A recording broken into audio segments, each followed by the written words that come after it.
స్వామివారు గురువుల గురించి చెప్తూ గురువులంతా ఒకటే అన్నారట. అంటూ మహద్గురువులైన స్వామివారు సర్వగురు స్వరూపాలని వెల్లడిస్తున్న ఎన్నో సన్నివేశాలు వారి చేతిలో ఉన్నాయి.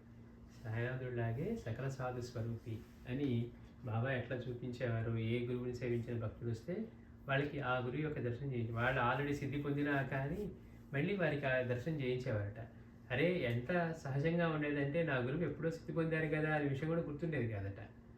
అట్లా బాబా అనుభవించినట్టుగానే స్వామీజీ కూడా మహద్గురుడైన స్వామివారు కూడా సర్వగురు స్వరూపాలు తాను వెల్లడిస్తూ ఎన్నో సన్నివేశాలు స్వామివారి చేతుల్లో ఉన్నాయి.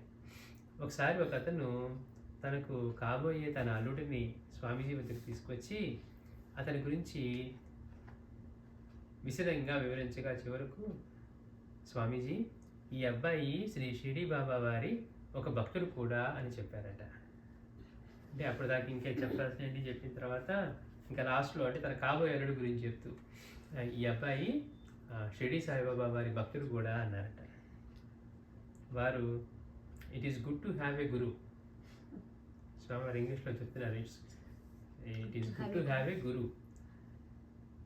మంచిది ఎవరికైనా గురువు ఉండడం మంచిదే అని అంటూ మళ్ళీ ఒక చిరునవ్వుతో only the head gear is different, head is the same అన్నారట. అంటే బాబా వారు ఇట్లా పైన తల కట్టుకునేవారు కదా, అందుకని బాబా స్వామీజీ అంటున్నారు ఓన్లీ ద హెడ్ గేర్, ఆ కట్టుకునేదే తేడా, only the head gear is different but head is the same. Head is the same అంటే తలపాగాలు వేరు కానీ తలలు ఒకటే అని అర్థవంతంగా బోధించారు.